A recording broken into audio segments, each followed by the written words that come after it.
Okay, look, I know this show is called The Batmaning of, and if these movies were to take place in the world of the Batman, it would make no sense.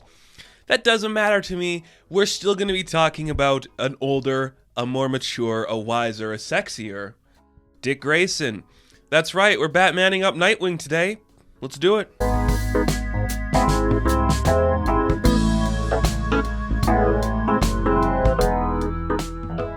So one of the things I knew from the beginning of this show was I had to talk about Nightwing. Because there is so much about this character that is important, so much about Nightwing and Dick Grayson in particular, what he means for the world of DC, what he means for the world of Batman. He is the most... I honestly think this, okay? This could be a controversial opinion, I don't know. But I 100% think Dick Grayson is one of the most important figures in all of the DC universe because he represents three essential things. First off, he represents the positivity that the DC universe can represent over other things. He represents how we can strive for these great ideals. He's kind of like walking proof that the Superman theory could work, where men can strive to be better than themselves and be the best version of themselves when they are put in a certain situation. So when he does that for the Superman ideals, he also does that for the Batman ideals. Dick Grayson is walking proof that the Batman idea of having a Robin can work. And look, maybe Dick Grayson is not your favorite Robin. The thing is, Dick Grayson is the success story. Dick Grayson is the best person we could strive to be. He is the son every parent wants. He's the son that every person's going to brag about. Like, look what my son did. Look what he accomplished. Everything that could be right in a young child is what Dick Grayson becomes as an adult. Everything you want your child to be like, that's who Dick Grayson is. He is positive. He is perfect. He shows that the ideals of the world's finest, being raised in the shadows by the man who lost his parents, and the ideas of what humanity could be, you bring the Batman and Superman mythoses together, you get Dick Grayson. He also represents something that DC struggles to identify with at certain times, and that is the legacy story. Because for all intents and purposes, again, if you agree with this, I understand that, but if you don't, I'm like, okay, you probably are missing something. Dick Grayson is the most important sidekick to ever live. Out of anything, maybe aside from the Lone Ranger and Tonto, Dick Grayson is the most important sidekick to ever be in any form of media. He represents the sidekick ideal, a young man who strives to be better than his predecessor, and he does. Dick Grayson is the better version of Batman. Dick Grayson is the success story that happens when Batman can't be the person he needs to be. When Batman isn't enough, and it's like, this is why I failed, Dick Grayson is the reason he succeeded. If nothing else ever good happened in Bruce Wayne's life, he could look back and be like, at least I did right by Dick Grayson. I did one thing right. I made this kid special. I made him right. He knows the best values of the world and himself. He knows how to be the hero. And that's the most important thing you could do as a parent. They did it. And that's what Dick Grayson is. Love him or hate him, Dick Grayson is the best version of humanity. And look, we can make this story. I talked about it when I kind of talked about Superman. He's what humanity strives to be. That's kind of what Dick Grayson is too, but he shows that humans can do it. And I know it's like Superman is a human, but that story, that is just about an alien and the immigrant story of coming to America and striving for ideals and showing the best version of it. Dick Grayson is the success story. He is like, we did it. Here's what I am. I love everything. I know what I'm doing. I'm confident and comfortable in myself. Everything I'm doing is the right thing. I'm happy. I am fine with everything. I can accept my place in the universe and strive for my own ideals.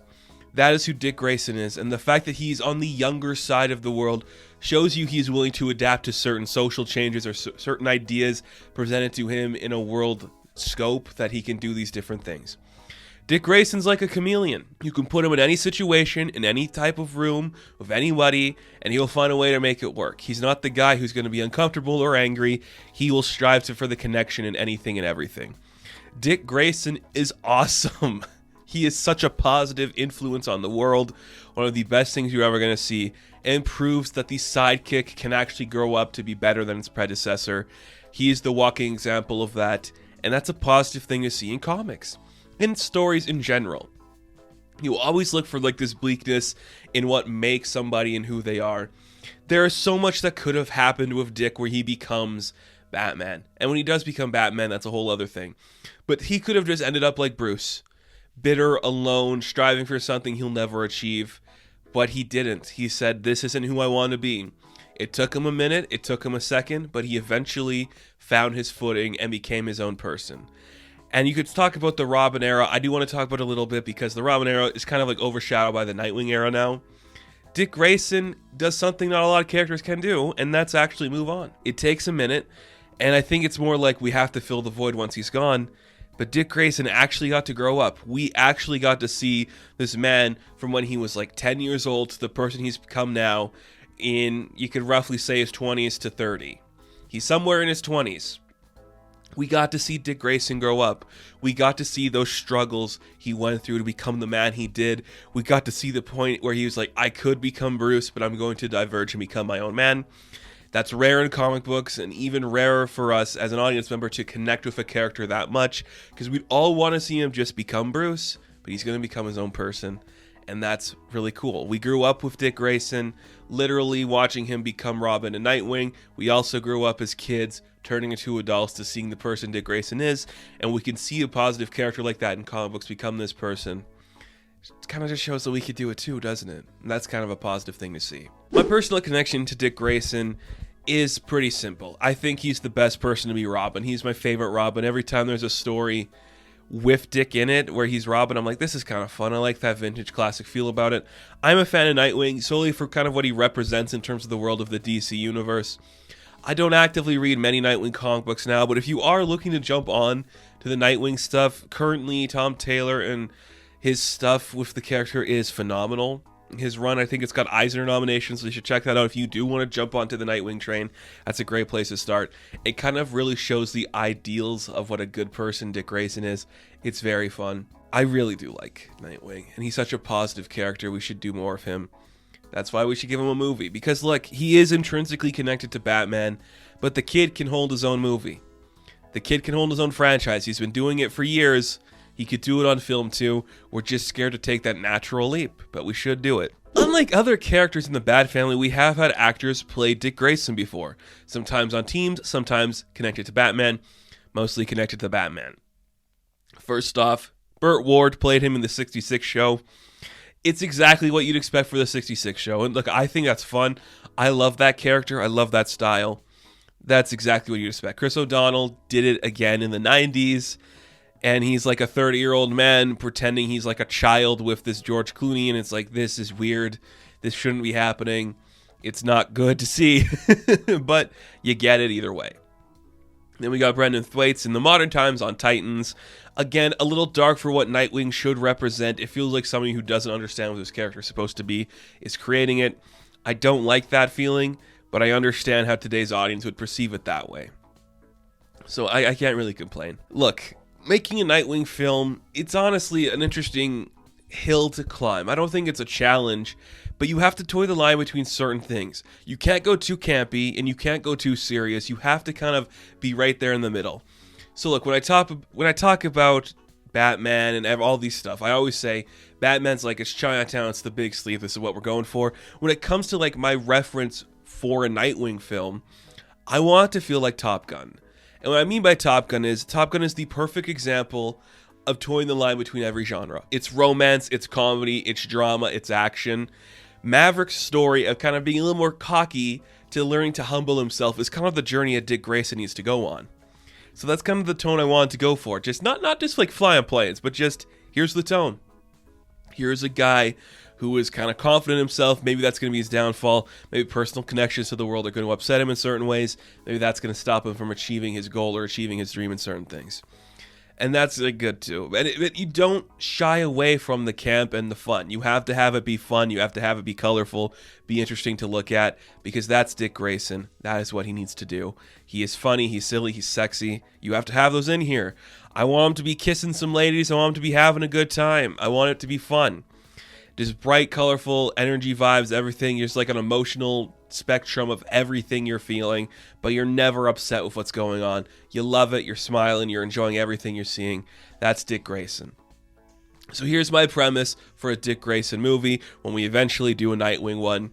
He, of course, has stepped away from the role of Robin. He's out on his own. He says, I have been doing this since I was a child. I am now old enough to make my own decisions.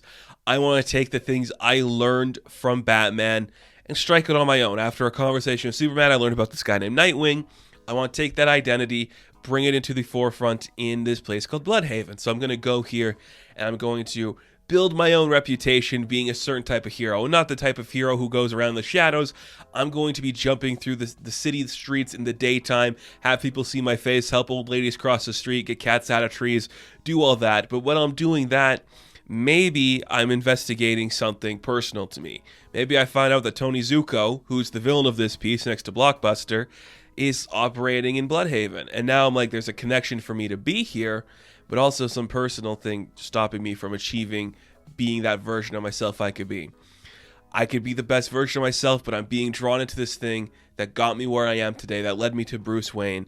Should I go and fight Tony Zuko? Should I really go back down this rabbit hole and get caught up in this insanity? Should I try that? Should I do that? Is that really what I want to be? Personal, it's fun, it's campy, it's action heavy, and it's an interesting story to see. So when it comes to my directors for a movie like this, I wanted to find some people that can toe the line between all of those emotions.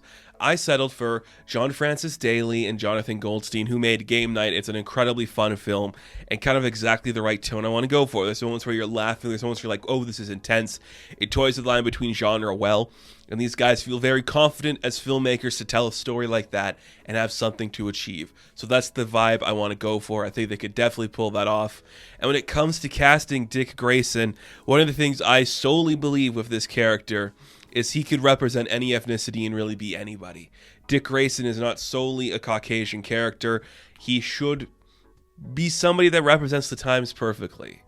So my actor for Dick Grayson, I've talked about him a few times on the channel. It's Mena Massoud, who played Aladdin in the live-action Aladdin film, and maybe working in Star Wars. We'll see what happens.